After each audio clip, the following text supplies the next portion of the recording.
사랑하는 하나님, 이 시간 함께 모여 예배드릴 수 있게 하심을 감사합니다. 한 주 동안 배운 말씀을 기억하고 살아가고자 노력했지만 마음이 약해질 때면 쉽게 무너지곤 했습니다. 스트레스에 민감하게 반응하기보다 하나님 말씀에 민감하게 반응하는 카리스 청년들이 될 수 있도록 해주세요.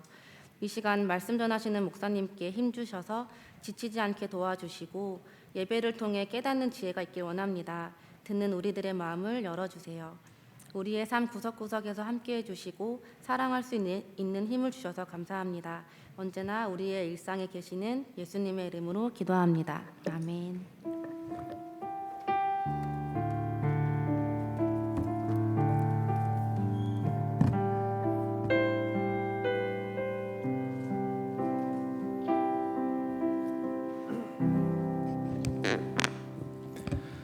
이 시간 함께 보실 하나님 말씀 로마서 6장 1절부터 14절까지의 말씀입니다. 로마서 6장 1절부터 14절까지의 말씀.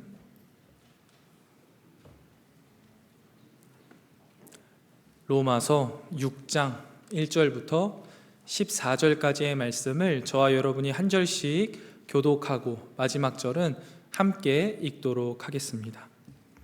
로마서 6장 1절부터 14절까지의 말씀. 하나님 말씀입니다. 그런즉 우리가 무슨 말을 하리요? 은혜를 더하게 하려고 죄에 거하겠느냐?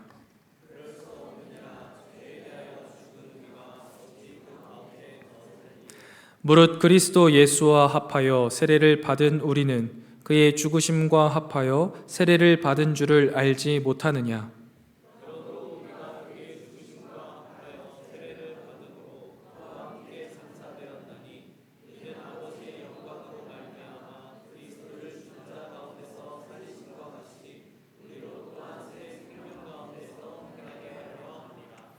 만일 우리가 그의 죽으심과 같은 모양으로 연합한 자가 되었으면 또한 그의 부활과 같은 모양으로 연합한 자도 되리라.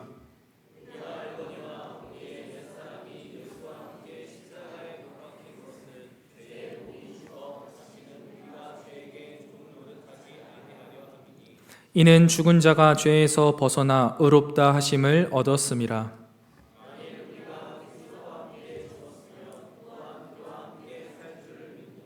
이는 그리스도께서 죽은 자 가운데서 살아나셨음에 다시 죽지 아니하시고 사망이 다시 그를 주장하지 못할 줄을 알미로라.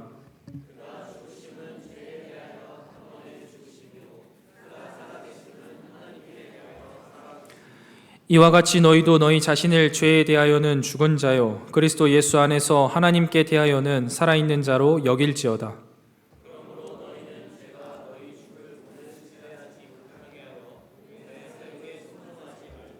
또한 너희 지체를 불의의 무기로 죄에게 내주지 말고 오직 너희 자신을 죽은 자 가운데서 다시 살아난 자 같이 하나님께 드리며 너희 지체를 의의 무기로 하나님께 드리라. 죄가 너희를 주장하지 못하리니 이는 너희가 법 아래 있지 아니하고 은혜 아래 있음이라. 아멘. 우리 옆에 계신 형제 자매님들과 이렇게 인사하겠습니다. 당신에게 선물이 되겠습니다. 네, 우리 서로가 서로에게 선물과 같은 존재가 되는 카리스가 되기를 주님의 이름으로 부탁드립니다. 우리가 계속해서 로마서 말씀을 묵상하고 있는데요. 로마서는 크게 두 가지 목적을 위해서 쓰여졌다고 말씀드렸습니다. 첫 번째가 복음을 땅끝까지 전하기 위해 우리 스페인까지 이 복음을 함께 전하자라는 주제가 있었고요. 두 번째는 우리 교회가 하나됨을 이루자. 로마 교회야 우리 하나 되자. 그래서 우리가 믿는 하나님이 어떠한 분이신가를 우리 함께 한번 탐구하자. 이런 하나님이시니 우리가 하나 되는 게 마땅하다라고 이야기하고 있다고 했습니다. 오늘 우리가 함께 살펴볼 6장은요. 이 두 번째 주제 교회의 하나됨을 위한 내용입니다. 특별히 5장 마지막에 대한 답변인데요. 5장에서 아담과 그리스도와의 관계에 대해서 쭉 설명을 합니다. 그리고 마지막 5장 20절에서 뭐라고 말하냐면 율법이 들어온 것은 범죄를 더하게 하려 함이라. 그러나 죄가 더한 곳에 은혜가 더욱 넘쳤나니 라고 말하죠. 이 5장 20절을요, 바르게 이해하는 사람들은요, 두 가지를 이해하는 건데요. 첫 번째, 율법이라는 것은 우리에게 죄가 무엇인지를 분명하게 알려줌으로써 우리가 얼마나 지독한 죄인인지를 깨닫게 한다라는 것을 이해하고 있는 거예요. 이것이 바로 율법이 들어온 것은 범죄를 더하게 하려 함이라 말씀의 의미예요. 율법을 통해서 우리 안에 있는 죄가 얼마나 큰지를 우리가 밝히 깨닫게 된다라는 것이죠. 그리고 두 번째 이해하는 것은요, 나아가서 내가 지독한 죄인이라는 것을 깨닫게 됨과 동시에 이 지독한 죄보다 더 큰 하나님의 은혜가 우리한테 있구나라는 것을 이해하는 거예요. 이것이 바로 죄가 더한 곳에 은혜가 더욱 넘쳤나니의 의미인 것이죠. 그래서 정리해보자면 5장 20절은 율법으로 인해 깨닫게 된 나의 죄의 그 깊이를 깊이 있게 확인하게 되고 그 죄의 깊이를 훨씬 초월하는 하나님의 은혜가 나에게 있음을 의미하는 구절이에요. 그렇기 때문에 내 죄가 깊어도 그 죄보다 훨씬 더 깊은 하나님의 사랑이 우리 가운데 충만할 것이니 죄에서 돌이켜 하나님 앞에 나아오라 라는 것이죠. 그런데 여러분, 이 구절을 우리 모두가 다 그렇게 이해하고 있거든요. 우리는 사실 이것을 당연히 믿는 사람들이에요. 우리가 죄인인 것과 우리 안에 있는 그 더러운 죄악들, 그 깊이 깊은 죄악들이 하나님의 은혜로 다 상쇄되었고 예수 그리스도 십자가의 보혈로 깨끗해졌음을, 그래서 내가 죄인이라는 걸 너무나 깊이 있게 알수록 하나님의 더 크신 은혜가 나에게 임했음을 깨닫는 것이 우리의 신앙 고백이잖아요. 그런데 이것을요, 자기 중심적으로 잘못 적용하는 사람들이 이 로마 교회 안에 있었던 겁니다. 그게 바로 6장 1절에 나오는 거예요. 함께 우리 6장 1절을 읽어보도록 하겠습니다. 6장 1절 함께 읽겠습니다. 시작. 그런즉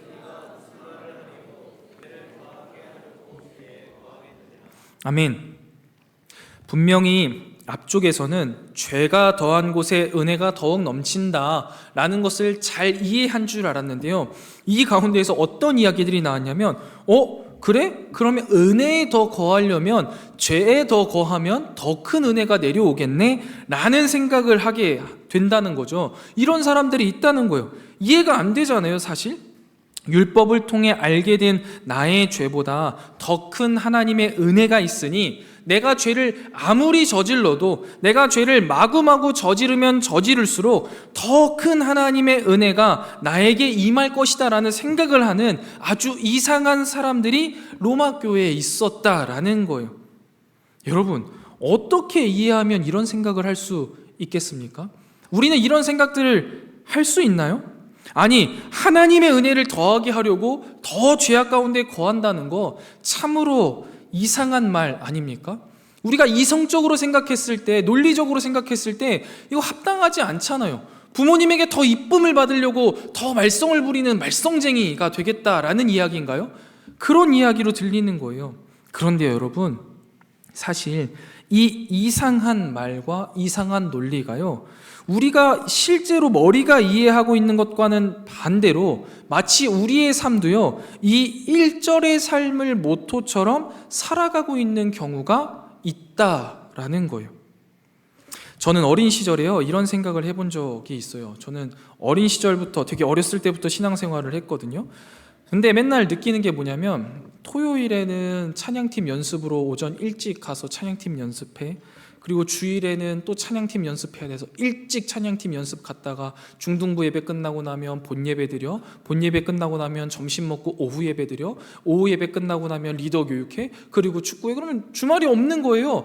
그런데 반대로 제 친구들은 그렇지 않는 거예요. 토요일에 자고 싶은 거 다 자고, 놀고 싶은 거 다 놀고, 부모님들이랑 놀이동산도 가고. 저는 놀이동산을 주말에 못 가는 거예요. 주일에도 못 가고. 그러니까 너무너무 짜증이 나는 거예요. 어느 날 너무너무 짜증이 나요. 그리고 또 그렇잖아요.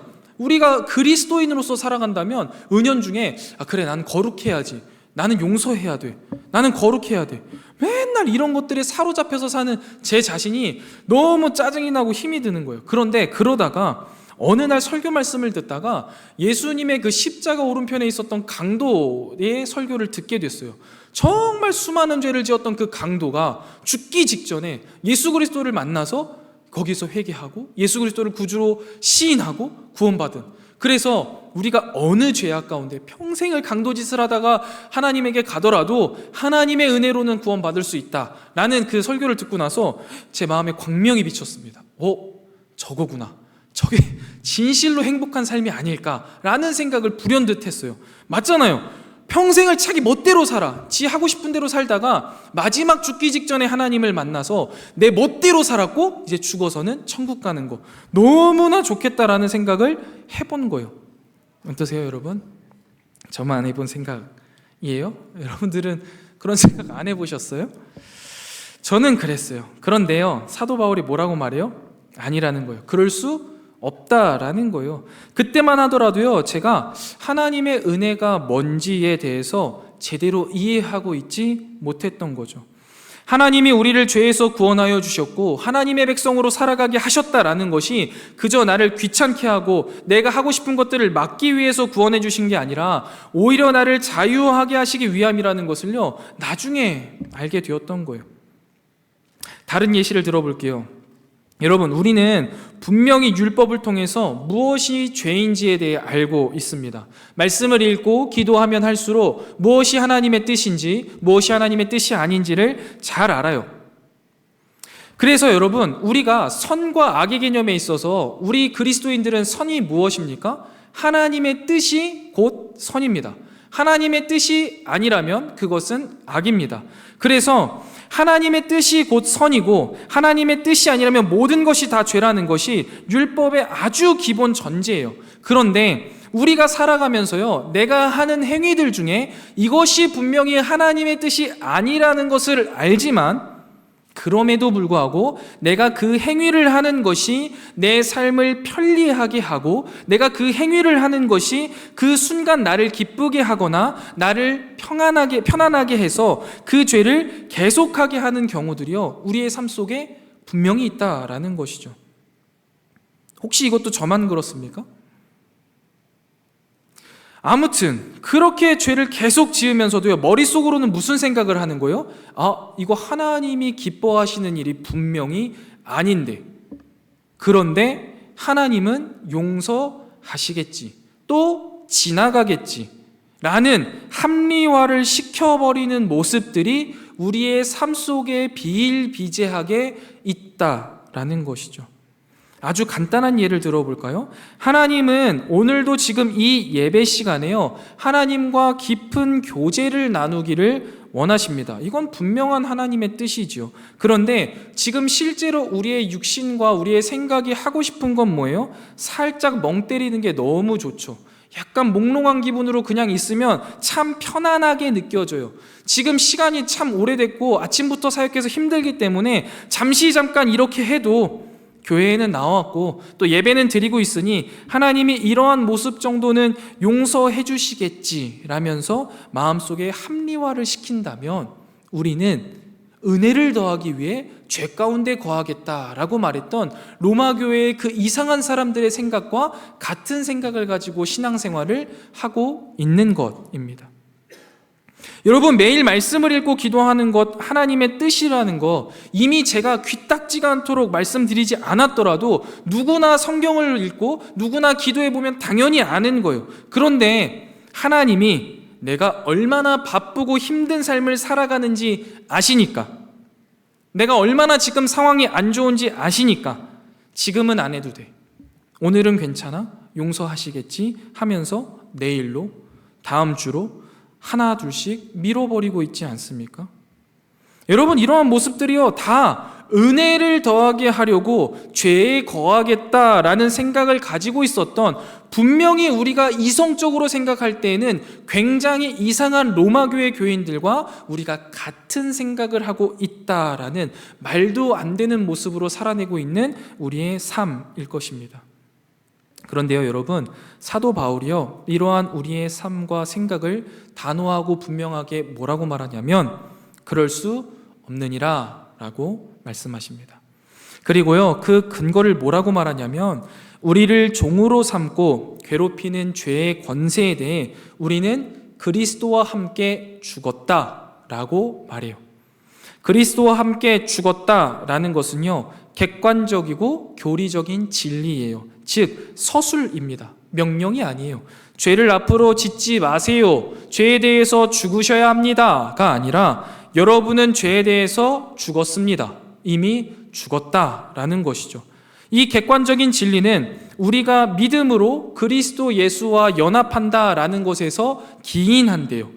그리고 이 진리는 우리 그리스도가 우리의 죄값을 지불하려고 돌아가셨기 때문에 그 그리스도 안에서 우리도 죽었고 그로 인해서 우리의 죄값이 지불되었다라는 뜻이래요. 그리고 반대로 이것은 그리스도가 그 돌아가심 이후에 다시 살아나셨기 때문에 우리도 어느 날 다시 살아날 것을 믿고 내 안에 새 생명을 소유한 자로 살아낼 수 있다라는 것을 의미한다고 합니다. 자, 그러면 여러분 이게 도대체 어떠한 의미인지 무슨 내용인지를 한번 조금씩 정리를 해볼게요. 여러분 3절 말씀에 보면 죄에 대하여 죽었다라는 것이 무슨 뜻인지를 살피기 위해서는요, 먼저 여기에 등장하는 죄가 무엇인지를 우리가 잘 이해해야겠죠. 3절에 등장하는 죄는요 단수 명사로 쓰였어요. 고유 명사예요. 이것은요 단지 우리가 무엇인가를 하는 죄의 행위들이 아니에요. 그러니까 뭐 거짓말 아니면 미움 이런 게 아니라 죄 아니면 죄의 경향성, 죄의 힘이라는 거예요. 그래서 우리는 이 죄의 경향성에 대해서 죽었다라는 것을 의미합니다. 즉 우리는 더 이상 죄의 경향성을 띠는 자들이 아니다라는 거예요. 죄를 지을 수밖에 없는 존재가 아니라는 거예요.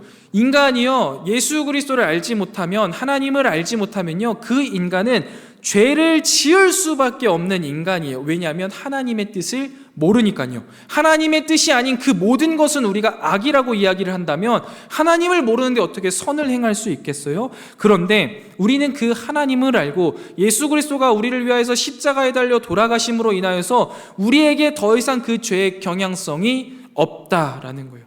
죄를 지을 수밖에 없었던, 죄의 종로로 타던 옛사람과 달라졌다라는 것이죠. 그러므로 예수님을 믿는 자는요 죄와 상관없는 자가 되었다라는 거예요. 이것은요 아까도 말씀드렸다시피 명령이 아니고 서술이고 선포예요. 성경은 죄에 대해서 죽었기 때문에 우리는 죄를 짓지 않는 자라고 말해요. 그런데 죄에 대해서 죽었다라는 것이요 완전히 죄를 짓지 않는다라는 말은 아닙니다. 우리는 예수님을 믿음으로 죄를 해결받았고 죄에서 해방되었지만 죄에서 완전히 자유로워진 것은 아니에요.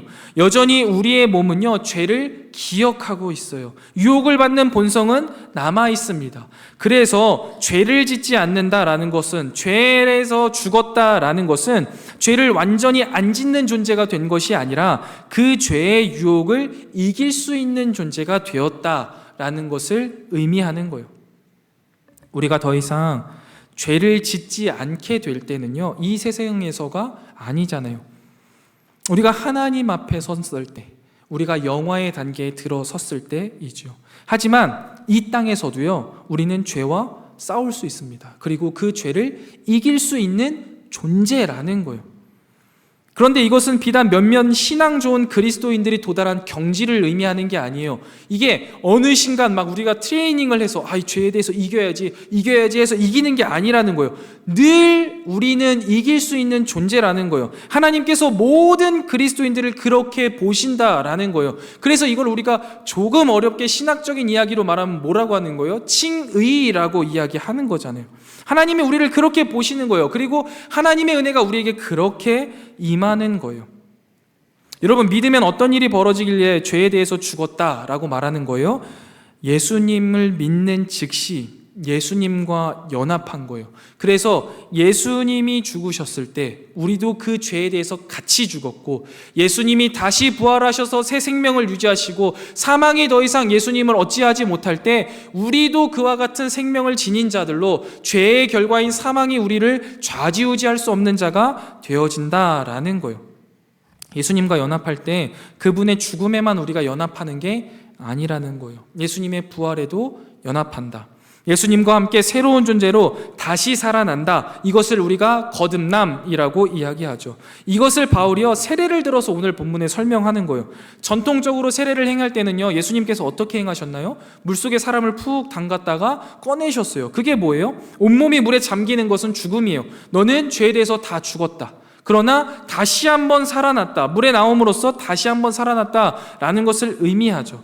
예수님을 믿는 자들, 곧 세례를 받는 자들은 옛사람에서 새사람으로 다시 살아난 거예요. 죄에 대해선 죽었고 죄를 이길 능력을 가진 자로, 새 능력을, 새 소망을 갖고 새 생명을 가진 자로 살아낼 수 있다라는 거죠. 옛사람은 예수님을 믿기 전 사탄의 노예로 죄만 짓고 살았던 존재들이라고 한다면, 새 사람은 더 이상 죄만 짓는 존재가 아니라 죄에 대해서 죽고 죄의 경향성을 이제 버리고 예수님의 의를 받아서 새 생명을 얻음으로써 하나님의 영광을 위하여서 살아갈 수 있는 능력을 가진 존재들을 의미한다라는 것이죠. 그게 바로 이 시간 이 자리에 앉아 있는 우리들입니다. 이것은 우리의 지성으로 이해할 수 있는 영역이 아니에요. 믿음의 선배들은요 이것을 그래서 신비라고 이야기했습니다. 믿을 때 우리는 감각적으로 느끼거나 체험할 수는 없지만 성령님이 그렇게 하신다라는 거예요. 우리는 이 사실을요 머리로 이해하는 것이 아니라 믿음으로 받아들여야 합니다. 그리고 회심을 한 자들이라면, 하나님을 진짜 인격적으로 만난 분들이라면요 이것들을 경험하셨을 거예요. 내가 죄를 짓지 말아야지 생각한 게 아닌데, 내가 예수 그리스도의 사랑이 너무나 크고 예수 그리스도께서 십자가에 달려서 우리의 죄를 다 사해 주셨음이 너무나 감사해서 그것을 위해서, 그것을 바라며 살아갈 때 어느새 내 삶에 거룩함이 유지가 되어가고 있어. 내가 그토록 짓던 죄악들이 더 이상 효력을 잃고 하나님 앞에서 거룩한 삶으로 살아내고 있는 나의 모습을 바라보면서, 와, 하나님의 능력이, 예수 그리스도의 보혈이 나를 이렇게 자유롭게 하는구나 라는 것을 경험한 적이 다 있으실 거예요. 그게 바로 그리스도인의 새 사람의 정체성이고 우리가 경험한 바이지요. 이 믿음의 고백이요 여러분, 하나님이 우리에게 주신 바른 정체성 위에 고백될 수 있어야 돼요. 11절 말씀인데요, 우리 11절 말씀 함께 읽어보도록 하겠습니다. 11절 말씀 함께 읽겠습니다. 시작. 이와 같이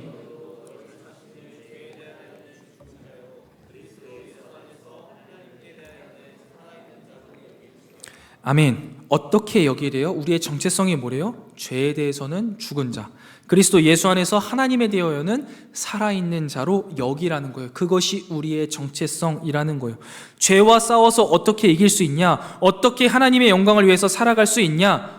우리의 그 정체성을 놓치지 말라라는 건데요, 이 11절 말씀을요 약간 예화, 비유를 통해서 한번 설명해 볼게요. 우리가 그리스도 예수와 연합하기 전에 죄에서 저항할 때는요 아직 형기를 마치기 전에 탈옥하려는 죄수하고 같은 거예요. 그래서요 우리가 이 죄라는 간수에게 들키면은 머리채를 끌려잡아서 질질질 끌려오는 거예요. 절대 탈옥할 수가 없는 거죠. 감옥으로 들어가 하면 들어가는 거고 독방으로 들어가 하면 들어가는 거예요. 왜냐하면 우리는 여전히 유죄이고 아직 죄값을 다 치르지 않았기 때문이죠. 그런데 그리스도인은요 죄에 저항할 때, 이 그리스도와 연합해서 죄에 대해서 죽었을 때 형기를 마치고 감옥을 나서는 죄수하고 비슷해요. 간수가 아무리 위협하고 다음번에 여기서 봤을 때 각오해 라고 하든지 감옥으로 너 다시 돌아가 라고 하더라도요 그럴 필요가 전혀 없는 거예요. 두려워할 필요가 없고 그 사람의 말에 우리가 명령을 들을 이유도 없는 거예요. 왜요?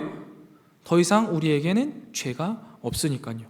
그 사람의 능력이, 그 사람의 뭔가의 힘이 우리에게 미치지 못한다라는 거예요. 허세를 부리는 거죠. 죄도 마찬가지예요. 지금 우리가 살아가고 있는 이 그리스도인들이 살아가고 있을 때요 죄는요 허세를 부리는 거예요. 끊임없이 우리를 유혹하면서 다시 잡아뜨리려고 하고 허세를 부리지만 그것은 결코 우리에게 어떠한 능력도 끼칠 수 없습니다. 여러분, 이것은 우리가 예수 그리스도를 인격적으로 만난 그 순간, 회심한 순간부터 모든 그리스도인들에게 객관적인 진리예요. 이곳에 예수 그리스도를 만났다라고 확신하는 사람들에게는요, 누구나에게나 있는 능력이라는 거죠. 점진적으로 경험하는 과정이나 영적인 엘리트들만 획득하는 그 무엇이 아니라는 게 굉장히 중요합니다. 주님을 인격적으로 만나 회심한 그 순간부터 우리는 죄에 대해서 죽고 새 생명을 얻은 자로 자유함을 얻어요. 그러니 회심했다면 이 자유함을 누려야만 마땅한 거예요. 그러나 우리는 죽는 날까지도 죄의 유혹은 받습니다. 그럴 때 우리는 죄에 반응하지 않는 시체 같은 게 아니에요. 들리죠. 유혹을 받죠. 그런데 더 이상 반응할 필요가 없는 거예요. 형기를 마치고 출소하는데 간수가 뭐라고 말하는 게 무슨 의미가 있겠어요? 너는 떠들어라. 난 내 갈 길 가련다 하면서 걸어가면 되는 거예요. 자유함을 누릴 수 있는 것이죠. 그래서 바울은요, 우리가 어떤 존재가 되었는지 정체성을 분명히 기억하라라고 말하는 거예요. 나는 예수님과 연합하여서 죄에 대해서 이미 죽었고 그분이 다시 살아날 때 함께 살아났다. 죄는 더 이상 나에게 그 어떠한 능력도 끼칠 수 없다. 나는 자유하다라는 것이죠. 자, 여기까지의 말씀을 한번 정리해 볼게요. 여러분, 은혜를 더하려고 죄에 거한다라는 생각은 매우 잘못된 생각, 이상한 생각입니다. 거할 수 없는 거예요. 특별 사면으로 출소했는데 감옥에 남아서 간수의 명령을 듣는 바보 같은 사람이 어디 있습니까? 그런데 우리는 때로는요, 죄의 합리화를 하기 위해서요, 여전히 죄에 거할 때가 있는 거예요. 감옥에 밥도 주고 잠도 재워주는데 편하다는 거예요.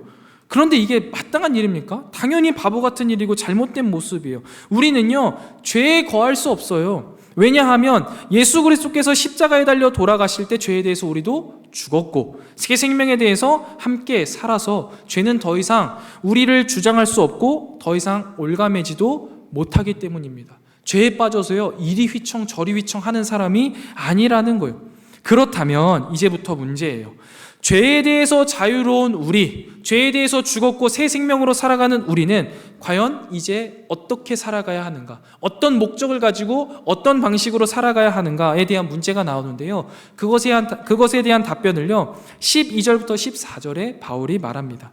12절을 한번 쭉 보시면요, 좀 설명을 드리자면 죽을 몸이 나오죠. 이 죽을 몸은 이 세상에 살면서 죽음의 그늘 안에 있으며 약하고 썩을 나의 전부, 이 땅에서의 몸을 의미해요.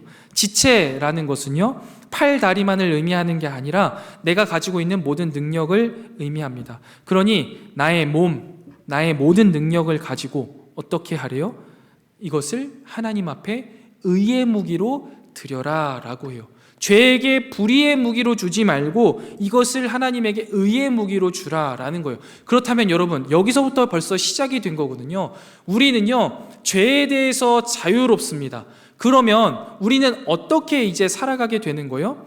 하나님의 뜻을 따라서 살아갈 수 있는 능력이 생긴 거죠. 근데 이게요, 거꾸로 생각하시면 안 돼요. 이제 하나님의 뜻대로밖에 살아갈 수 없는 자가 아니에요. 하나님은요, 오케이, 내가 너 죄에서 해결했으니까 너 앞으로 거룩하게만 살아야 돼. 그러지 않으면 다시 심판할 거야가 아니잖아요. 늘 하나님은 선악과 앞에서도요, 선택할 수 있는 자유의지를 주셨듯이 죄의 문제에 있어서도 마찬가지라는 거예요. 이 죄에서 우리는 자유합니다. 그러나 여전히 우리는 죄를 선택할 수도 있어요. 우리의 모든 몸과 이 지체들을요, 불의의 무기로 죄에게 줄 수도 있고요, 우리의 모든 몸과 우리의 지체를요, 하나님에게 의의 무기로 드릴 수도 있는 선택권이 이제 우리에게 주어졌다라는 거거든요. 그러면 정상적인 사고를 하고 하나님의 은혜를 아는 자라면 어떻게 해야 한다는 거예요? 의의 무기로 하나님 앞에 드려라 라고 말하는 거예요. 그러면 여기선 두 가지가 사실 있는 겁니다. 여러분, 우리가 때때로 인생을 살아가고 신앙 안에서 이런 표현들을 쓸 때가 있어요. 아, 이번 한 주는 내가 또 죄에게 졌어 라는 표현 쓸 수 있거든요. 근데 여러분, 이거는 사실상 신학적으로 맞는 표현일까요? 틀린 표현일까요? 틀린 표현인 겁니다. 죄가 우리를 공격해서 죄가 우리를 쓰러뜨린 게 아니에요. 원론적으로 따지자면 뭐예요? 내가 죄를 선택한 겁니다.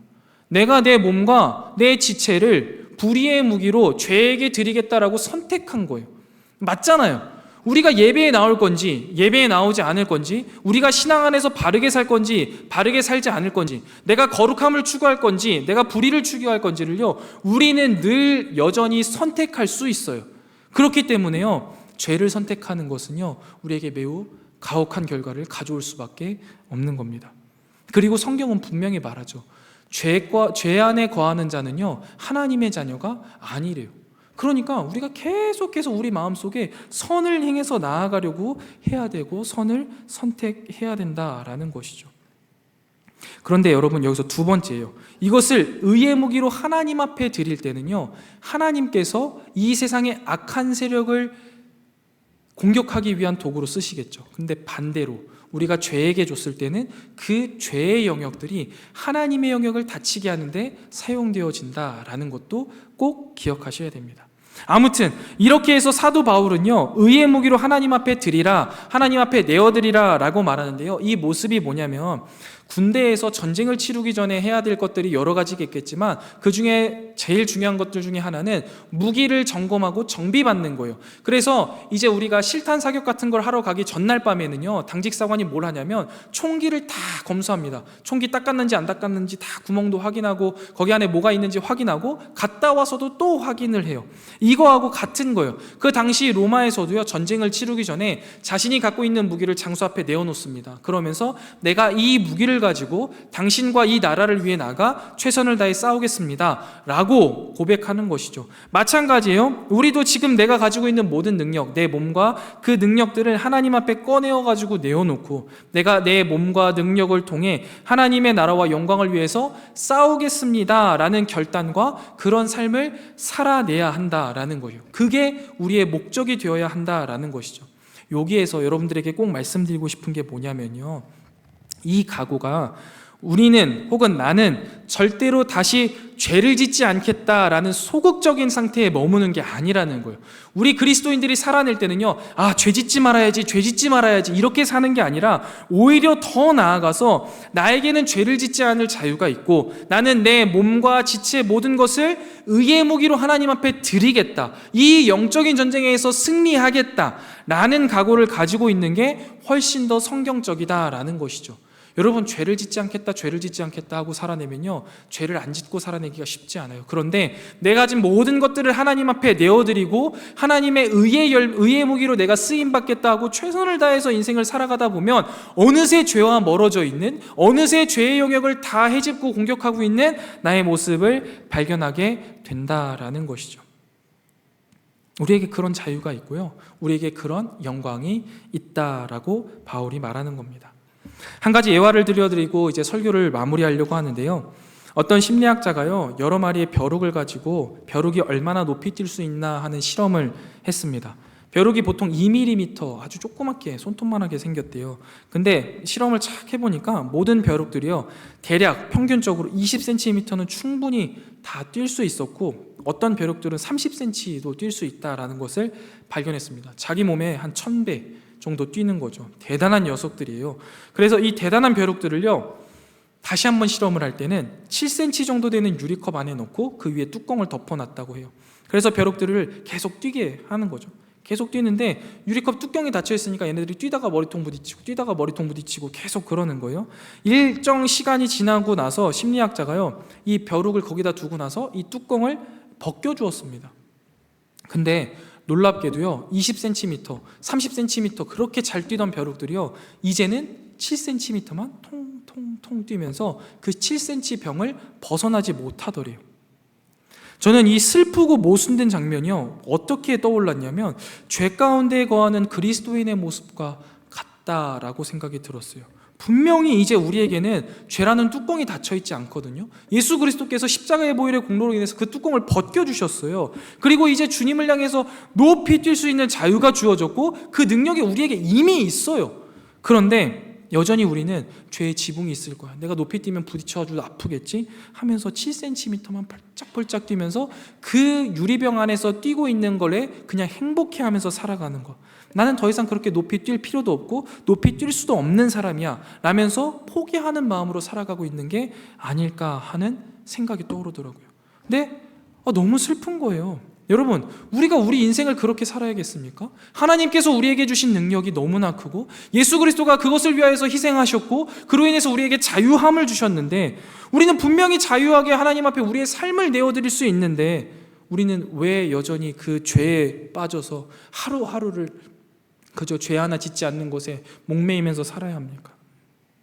저는 예수 그리스도께서 십자가에 달려 돌아가심으로써 우리가 죄에 대해서 죽고 예수님께서 부활하심으로 인하여서 우리에게 새 생명이 주어져서 자유함이 주어졌다라는 게 우리에게 큰 기쁨이 되었으면 좋겠습니다. 왜요? 우리는 더 이상 죄를 짓지 않을 수 있는 존재가 된 거예요. 우리가 그토록 여태까지 지었던 죄는요, 우리가 죄에 대해서 진 게 아니라는 거예요. 우리가 선택한 거니 지금이라도 당장 돌이켜서 하나님 아버지 앞에 나아가고자 하는 내 마음만 있다면, 내 의지가 있다면, 지금 당장 다리에 힘을 조금만 더 띄어서 7cm만 뛸 수 있지 않은 내 다리를 20cm, 30cm만 뛸 수 있다면 하나님 품에 거하며 자유를 만끽하고 온 세상을 돌아다니면서 하나님의 영광을 나타낼 수 있는데, 이것이 얼마나 기쁜 일인데 우리는 자꾸만 나는 할 수 없어, 나는 죄에 대해서 지는 자야 라는 생각에 머무냐는 거죠. 더 이상 그러지 않으시길 바랍니다. 우리는 죄로부터의 해방을 가진 자들이에요. 자유하셔야 돼요. 그동안 못해왔던 것들이에요. 안 해왔던 것들이에요. 못해왔던 것들이 아니라는 거예요. 우리는 안 한 거예요. 이제 하면 돼요. 언제든 할 수 있어요. 왜냐하면 하나님이 주셨으니까요. 하나님이 주신 그 능력을 가지고 하나님이 우리를 자유케 하셨음을 기억하면서 자유함을 누리시는 우리 카리스 청년들이 되시길 주님의 이름으로 축원드립니다. 말씀을 한번 정리해 볼게요. 우리는요, 믿음으로 예수님과 연합했습니다. 이것은 선물이에요. 예수 그리스도께서 우리에게 주신 선물이죠. 그래서 더 이상 죄에 종된 옛사람이 아니라는 거예요. 예수와 함께 연합하여서 죄에 대해서 죽고 다시 한번 살아난 새 사람이에요. 그렇기 때문에 새 사람, 곧 새로운 존재로서 죄의 권세에서 자유하며 하나님의 영광을 위해 내 삶을, 내 모든 능력을 의의 무기로 드릴 수 있는 존재예요. 얼마나 기쁘고 감사한 일입니까? 우리의 모든 것을 주님 앞에 내어드리며 그 자유함을 누릴 수 있는 자들이라는 거예요. 그렇다면 우리가 죄의 종이 아닌 의의 종으로 살아가기 위하여서 내가 이러한 존재라는 것을요, 끊임없이 되새기셔야 합니다. 나는 의의 무기를 하나님 앞에 드릴 수 있는 존재다, 자유한 존재다라는 것을 끊임없이 되새기고요, 오늘도 죄와 타협하며 합리화를 이루려고 하는, 큰 은혜에 거하기 위해 더 죄에 머물려고 하는 내 본성을 때려눕히시고 하나님 안에 자유함을 누리시면서 내 삶, 내가 가진 모든 능력들을 자유하게 하나님 앞에 내어드리고, 그로 인하여서 하나님이 주시는 자유함, 또 그 자유함으로 아름다운 하나님의 나라를 이루어가는 기쁨과 만족을 누리는 우리 모든 카리스 여러분들 다 되시기를 주님의 이름으로 축원드립니다. 우리 이 시간 함께 찬양 드리신 후에 우리 말씀을 생각하면서 기도하도록 하겠습니다. 죄에서 자유를 얻게 함은 우리 함께 찬양하도록 하겠습니다.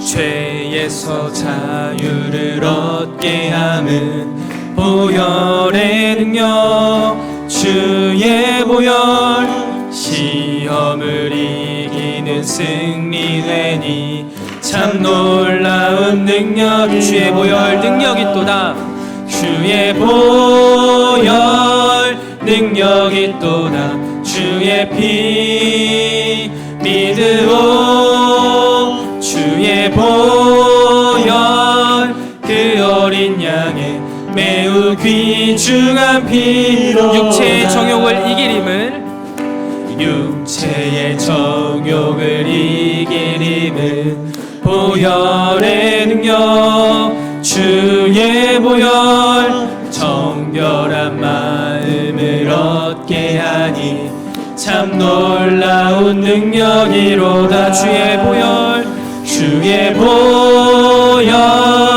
능력이 또다, 주의 피 믿으오, 주의 보혈 그 어린 양의 매우 귀중한 피, 눈보다 더 희게 맑히는 것, 눈보다 더 희게 맑히는 것, 보혈의 능력 주의 보혈 부정한 모든 것 밝히시니 참 놀라운 능력이로다. 주의 보혈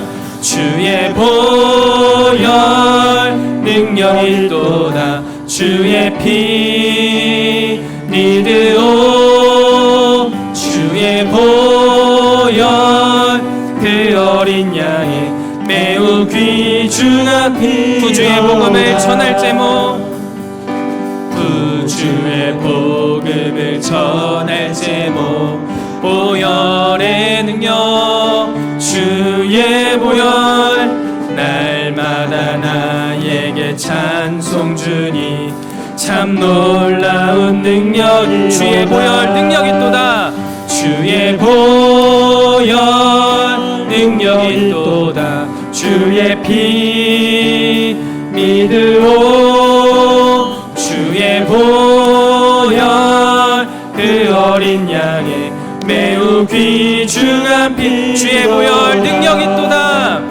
주의 보혈 능력이도다. 주의 피 믿으오.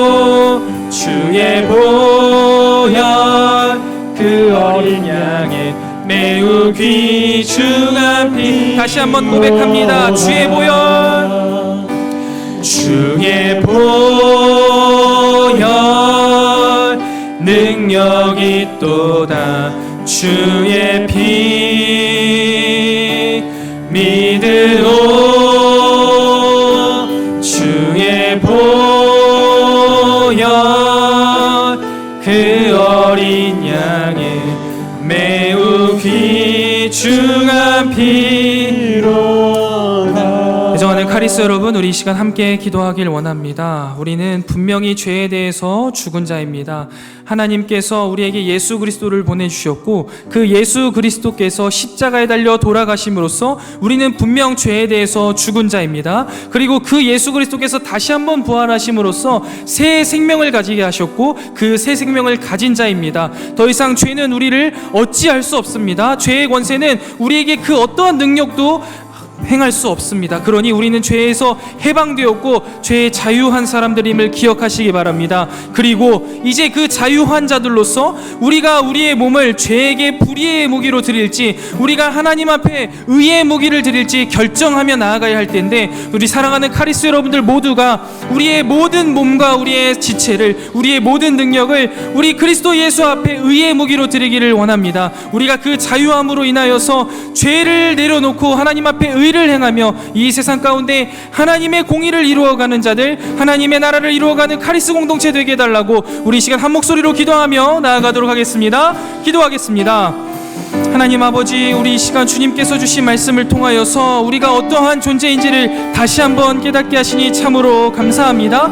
예수 그리스도께서 이 땅 가운데 내려오셔서 십자가에 달려 돌아가시고 부활하신 것이 우리에게 도대체 어떤 의미가 있는지를 다시 한번 오늘 말씀을 통하여서 깨닫게 하시고, 그로 인하여 우리가 죄에 대해서는 죽은 자요 아버지 하나님의 새 생명에 대해서 살아간 자로서 우리가 자유함을 얻었고 더 이상 죄가 우리를 어찌하지 못하며 우리가 더 이상 죄를 지을 수밖에 없는 존재가 아니라 죄의 영향력에서 벗어나 우리가 아버지 하나님 앞에 의의 무기로 우리의 몸을 드릴 수 있는 자, 혹은 죄에게 불의의 무기로 드릴 수 있는 우리의 상태라는 것을 깨닫게 하시니 감사합니다. 아버지 하나님, 우리가 이 두 선택의 갈림길에서 여전히 이 더 큰 하나님의 은혜에 거하기 위해 죄악에 거한다고 했던 그 로마의 이상한 사람들과 같지 아니하게 하시고 더 이상 아버지 하나님 앞에 죄를 짓는 자로 살아가지 않게 하시며 오직 이 자유함을 누려 하나님의 나라와 영광을 위해 살아가는 자들 되게 하여 주시옵소서.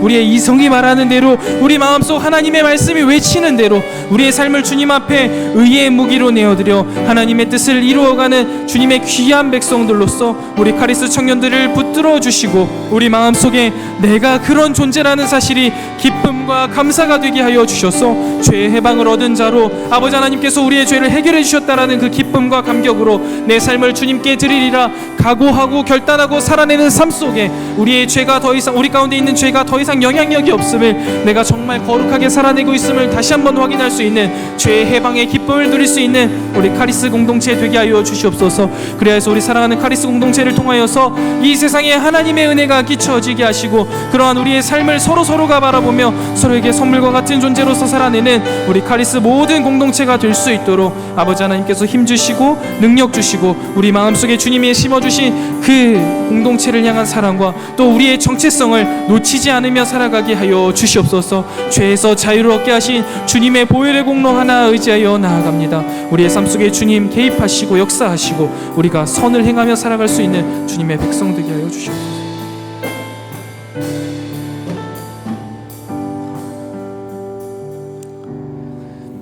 우리를 위하여서 이 땅에 오시고 십자가에 달려 돌아가심으로써 우리도 그 가운데 함께 죽어 죄에 대해서 죽게 하시고, 또한 살아나심으로 인하여서 우리에게 새 생명을 허락하시고, 더 이상 우리가 죄에 노예된 자가 아니라 아버지 하나님의 능력을 따라 하나님에게 우리 자신과 우리의 모든 능력을 의의 열매로 드릴 수 있는 자가 되게 하신 하나님, 참 감사합니다. 하나님께서 예수 그리스도를 통해 우리에게 주신 이 은혜를 기억하고 우리의 정체성을 기억하며 우리의 삶의 그 모든 것들을 주님 앞에 의의 무기로 드리는 자 되길 원하오니, 우리의 이 결단과 각오를 주님 기쁘게 받으시고 주님의 강한 오른손으로 우리의 삶을, 우리의 영혼을 붙드사 아버지 하나님의 귀한 뜻을 이루어가는 아름다운 카리스 공동체 되게 하여 주시옵소서. 우리의 이 결단과 각오를 통해 우리의 삶을 살아나갈 때, 훗날 우리의 삶을 되돌아봤을 때 죄의 영향력이 없었음을, 죄는 더 이상 우리를 어찌할 수 없었음을, 우리가 죄에서 해방을 얻었고 하나님의 뜻대로 살아갈 하나님의 자녀라는 것을 깨닫고 그 가운데 기뻐하게 하시며 하나님을 찬양하는 삶 살아가게 하여 주시옵소서. 일주일간의 삶 가운데도 우리와 동행하시기를 간절히 소망하오며 주님의 뜻이 우리 가운데 이루어지기를 소망합니다.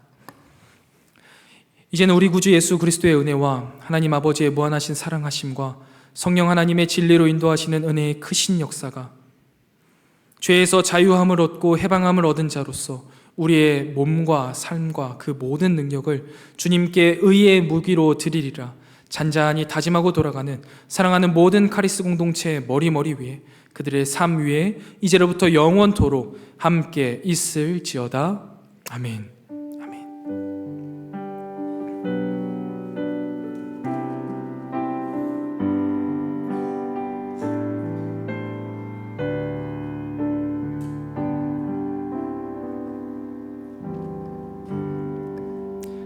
예배 마쳤습니다. 감사합니다. 우리 광고 진행해 주시도록 하겠습니다.